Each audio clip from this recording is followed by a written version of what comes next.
বিকাশৰ 12 দিনত অসমৰ বিভিন্ন জিলালৈ যাওঁতে মোক বহুত ল'ৰা ছোৱালীয়ে প্ৰশ্ন কৰিছে যে পুলিচৰ ফিজিক্যাল ফিটনেস আমি পাস কৰিলো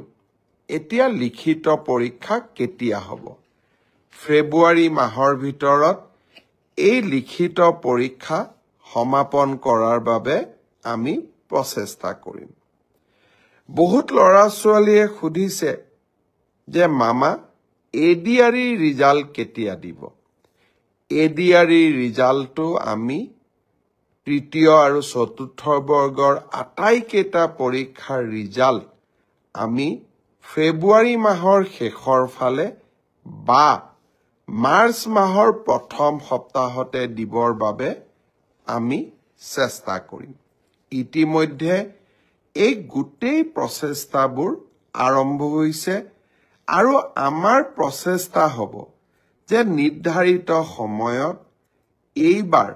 আমি প্ৰতিশ্ৰুতি দিয়া অনুসৰি 30,000 নিযুক্তি আমি যাতে সমাপন কৰিব পাৰো প্ৰাদেশিকৰণৰ ওপৰতো আমাৰ সমাজত বহুত চিন্তা চৰ্চা হৈ থাকে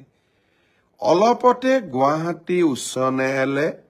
প্ৰাদেশিকৰণৰ ব্যৱস্থাটোৰ ওপৰত এটা গুৰুত্বপূৰ্ণ ৰায় প্ৰদান কৰিছে আমি সেই ৰায় অধ্যয়ন কৰি আছো আৰু তাৰ পিছতে প্ৰাদেশিকৰণৰ ওপৰতো আপোনালোকক মই কিছু কথা ক'বৰ বাবে যত্ন কৰিম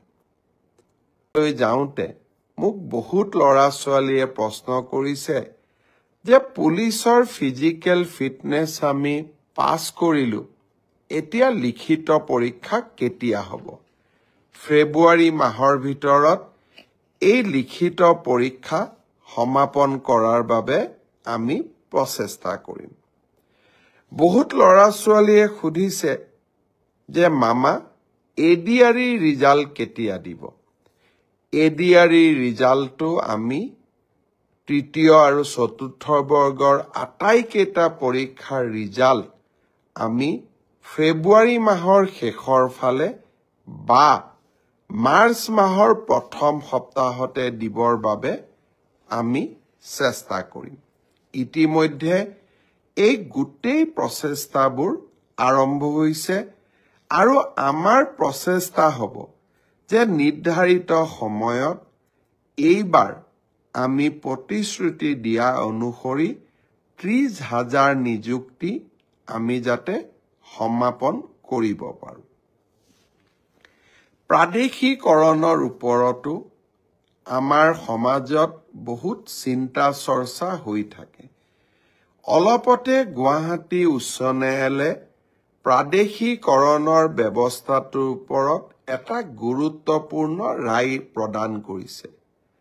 আমি সেই ৰায় অধ্যয়ন কৰি আছো আৰু তাৰ পিছতে প্ৰাদেশিকৰণৰ ওপৰতো আপোনালোকক মই কিছু কথা ক'বৰ বাবে যত্ন কৰিম শ্ৰদ্ধাৰ ৰাইজ পুনৰ এবাৰ আপোনালোকক মই ধন্যবাদ জনাম যে বিকাশৰ 12টা দিন এই সমগ্ৰ সময়ছোৱাত আমাৰ অসমৰ বিভিন্ন স্থানলৈ যোৱা মন্ত্ৰীসকলক বা ব্যক্তিগতভাৱে মোক আপোনালোক